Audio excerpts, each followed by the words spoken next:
moment où le Mali fait ce travail à l'ONU, un son de cloche exactement contraire à ce que le Mali est en train de dénoncer a été lancé par Bassirou Diomaye Diakhar Faye, le nouveau président du Sénégal. Comme s'il fallait systématiquement qu'au moment où l'Afrique relève la tête, des Africains soient chargés de poignarder l'Afrique dans le dos. Écoutez le raisonnement de Bassirou Diomaye Diakhar Faye recevant des représentants européens à Dakar.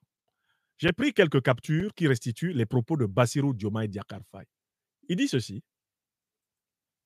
Selon la version que Jeune Afrique nous a rendue, Bassirou Diomaye Faye appelle l'Europe à s'engager davantage contre le terrorisme au Sahel. Il appelle l'Europe à s'engager davantage contre le terrorisme au Sahel. Lors d'une rencontre avec le Premier ministre espagnol Pedro Sanchez à Dakar, le président sénégalais a plaidé pour une mobilisation globale de la communauté internationale et surtout de l'Europe face au terrorisme au Sahel. Prenons déjà cette formulation. Mais le terrorisme au Sahel, qui a détruit le Sahel? Qui a détruit le Sahel? Je pose la question, vous êtes maintenant près de 5 à 6 000 personnes en direct. Oui, plus de 6 000 en direct. Qui a détruit le Sahel? Écrivez. Parce qu'avec l'élément précédent de l'ambassadeur Issa Konfourou, on a bien vu qui détruit le Sahel. Je vous ai donné beaucoup de conférences ici pour rappeler les étapes de la déstabilisation que le continent africain connaît. On sait qui détruit le Sahel. Pour savoir qui détruit le Sahel, il n'y a qu'une seule question à se poser. Qui a attaqué la Libye en 2011 en association avec les deux grandes organisations terroristes? Une fois que vous avez la réponse à cette question, vous savez qui détruit le Sahel, qui déstabilise le Sahel. Or, on sait très bien que ce sont les puissances de l'OTAN qui ont attaqué la Libye et qui ont détruit la Libye et qui ont déstabilisé le Sahel. Le président Emmanuel Macron lui-même l'a reconnu dans son interview au Figaro. En juin 2017, il a dit « Nous avons eu tort », il parlait des Français, de faire la guerre à la Libye car il en a résulté partout des États sahéliens faillis et des groupes terroristes qui prospèrent. Par ces mots, le président Emmanuel Macron a clairement reconnu la responsabilité de l'OTAN dans la déstabilisation de l'Afrique. Or, Bassirou Diomaye Faye appelle l'Europe. Or, l'Europe, c'est essentiellement l'OTAN. Il appelle la communauté internationale. C'est quoi la communauté internationale? Mais c'est l'Europe plus les États-Unis et leurs satellites mondiaux, comme le Japon, comme le Canada, etc. Il les appelle à faire quoi? À se mobiliser pour venir combattre le terrorisme. C'est-à-dire qu'en fait, il sait très bien que ce sont eux les pyromanes du Sahel, les pyromanes africains. Ce sont ces puissances-là. Et Bassirou Diomaye Faye leur demande de venir combattre leur propre plan. Et là, souvenez-vous de la conversation Lavrov-Fabius, que je vous ai souvent rapportée. Lorsque, en 2013, Laurent Fabius, au nom de la France, demande à la Russie de ne pas s'opposer à l'intervention militaire française au Mali pour stopper ce qu'on appelle faussement à l'époque les djihadistes. Au nom de la Russie, Sergueï Lavrov répond ceci à Laurent Fabius et il l'a rapporté. J'ai dit à Laurent Fabius, mon cher Laurent, vous vous préparez maintenant à combattre au Mali les terroristes que vous avez armés en Libye. La réponse de Laurent Fabius à cette remarque de Sergueï Lavrov fut « c'est la vie ». Alors, Bassirou Diomaye Diakhar Faye, qui est maintenant président du Sénégal, ne peut pas prétendre ne pas savoir que c'est l'OTAN qui a détruit la Libye, que c'est l'OTAN qui a créé Al-Qaïda et l'État islamique. Il ne peut pas prétendre ne pas savoir qu'on ne peut pas demander à celui qui a mis le feu de venir l'éteindre. On ne peut pas demander aux pompiers d'être le pyromane ou au pyromane d'être le pompier. Au moment où les pays de l'Alliance des États du Sahel, qui ont justement compris qu'à l'origine, c'est l'OTAN qui a détruit la Libye, qui a assassiné Kadhafi et qui a armé Al-Qaïda pour attaquer le Sahel, au moment où les pays de l'Alliance des États du Sahel, qui l'ont compris, demandent aux troupes de l'OTAN de rentrer en Europe et en Amérique, Bassirou Diomaye Faye leur fait un appel opposé. Est-ce que vous vous rendez compte? Bassirou leur dit, venez. Le Mali leur a dit, partez. Rentrez en Europe. Rentrez en Amérique. Quittez le sol africain. D'accord? C'est ce que le Mali, c'est ce qu'Assimi Goïta a dit aux troupes de l'OTAN. C'est ce que Ibrahim Traoré a dit aux troupes de l'OTAN. Quittez le sol africain, allez chez vous. allez sécuriser l'Europe et l'Amérique. Vous avez suffisamment de problèmes là-bas. C'est exactement ce message qui a été tenu par Abdourahmane Tiani au Niger à l'adresse des troupes européennes, des troupes américaines, des troupes de l'OTAN. Allez en Europe, allez aux États-Unis, restez chez vous avec vos militaires. Je vous rappelle symboliquement que c'est cette semaine même que les derniers soldats allemands quittent le sol nigérien. Au moment où ces symboles forts, n'est-ce pas, de la libération militaire du sol africain sont en train de se réaliser, Bassirou fait l'appel opposé. Venez, venez, venez, venez. Au motif de venir combattre le terrorisme, qu'ils ont pourtant installé, Bassirou leur demande de recoloniser militairement le continent. C'est-à-dire que, et cela vous explique le positionnement de toutes les troupes qui ont été chassées du Mali, du Burkina, du Niger. J'espère que vous avez observé que toutes ces troupes se sont placées désormais en cercle autour de l'AES. J'espère que vous avez bien observé. L'armée américaine, quand elle quitte le Niger, elle redistribue ses troupes autour de l'Alliance des États du Sahel. Elle obtient une nouvelle base militaire en Côte d'Ivoire. Elle maintient ses bases militaires au Sénégal.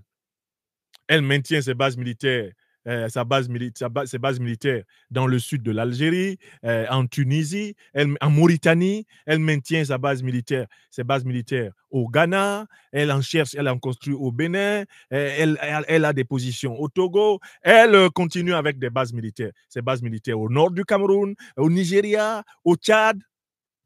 Ils ne veulent pas partir. Et Bassirou leur demande de rester. Sénégalaises, Sénégalais, vous, les partisans de Bassirou Diomaye Diakhar Faye, venez nous expliquer pourquoi Bassirou Diomaye Faye demande à l'Europe, demande donc par conséquent à l'Union européenne, demande à l'OTAN, ce qu'il appelle la communauté internationale. Pourquoi leur demande-t-il de venir ici en Afrique, au moment où les Africains, dans leur écrasante majorité, demandent aux troupes étrangères occidentales de quitter leur sol? Je voudrais que Pastef vienne nous expliquer ça. Il y a un parti au pouvoir au Sénégal qui vienne nous expliquer l'appel de Bassirou Diomaye Faye. Ces prétendus panafricanistes de Dakar, qu'ils viennent nous expliquer à quoi correspond cet appel. Est-ce là la rupture dont nous parlait Bassirou Diomaye Diakhar Faye avant d'entrer au palais présidentiel du Sénégal? J'ai une phrase de lui qui est rapportée cette fois-ci par le site Mali Web. Il dit « La situation au Sahel face au terrorisme nécessite une mobilisation globale de la communauté internationale et surtout de l'Europe. » Mais est-ce que le Sahel est une région européenne? Aux côtés des pays concernés, car il est connu que les continents africains et européens ont un destin séculaire lié. Fin de citation. Mais pourquoi il dit ça? Quand il y a des conflits en Europe, est-ce que les armées africaines entrent en Europe? Là, il y a un conflit entre la Russie et l'Ukraine. Combien de pays africains ont leur armée dans le conflit russo-ukrainien? Quand il y a eu des conflits ici, est-ce que les États africains ont déjà envoyé une armée en Europe? Qu'est-ce que les armées européennes font sur le sol africain? Alors même que l'écrasante majorité des peuples africains leur demande de se retirer. Bassirou Diomaye Diakhar Faye, à partir du moment où il sait que c'est l'OTAN qui a détruit la Libye, qui a déstabilisé le Sahel, qui a créé Al-Qaïda et l'État islamique, pourquoi leur demande-t-il de se réinstaller? Pourquoi leur demande-t-il de revenir? Pourquoi leur demande-t-il de renforcer leur emprise illégale, illégitime et criminelle sur le sol africain? Pourquoi? De quel droit demande-t-il cela?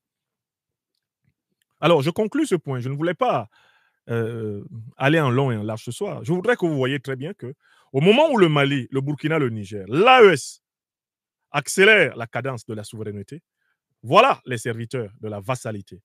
Voilà les serviteurs du néocolonialisme. Voilà les serviteurs de l'impérialisme occidental qui, maintenant, de façon décomplexée, assument leur vassalité.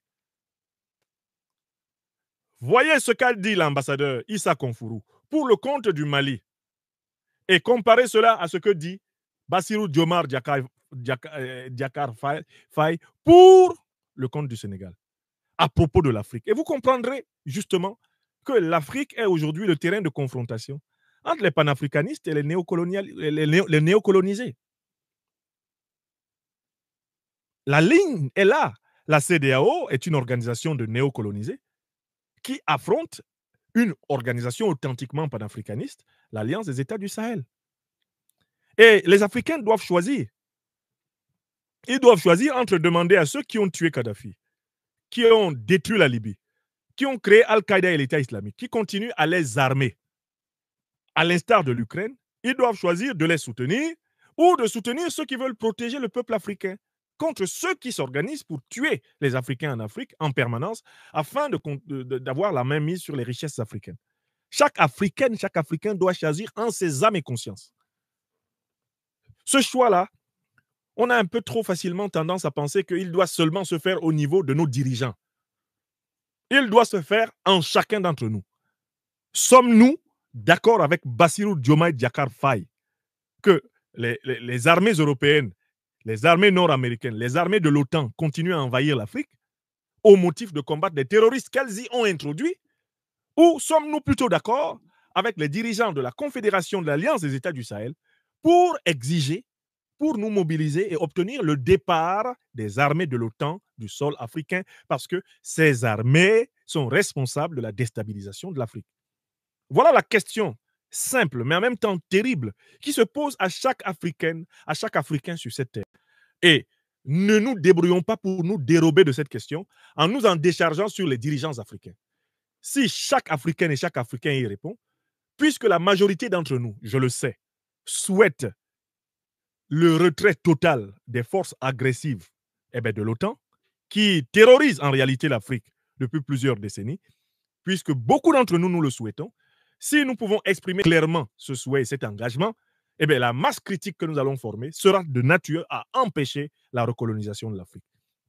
On ne peut pas continuer à se réfugier derrière l'invocation de la posture de nos dirigeants. C'est-à-dire que les Sénégalais n'ont pas à attendre Bassirou Diomaye Diakhar Faye pour dire ce qu'ils pensent. J'appelle le peuple sénégalais à dire à Bassirou Diomaye Diakhar Faye que ce n'est pas cette politique, ce n'est pas pour cette politique qu'il a été élu. En tant que citoyen en Afrique, nous avons la responsabilité de cadrer les dirigeants qui dérapent. Nous avons cette responsabilité parce que maintenant, nous avons par l'information le moyen de savoir à quel moment ils dérapent, comment ils dérapent. Nous avons la responsabilité de rester mobilisés en tant que peuple pour ne pas nous laisser précisément livrer à la fosse de l'histoire par des dirigeants corrompus, irresponsables, des dirigeants sans dignité.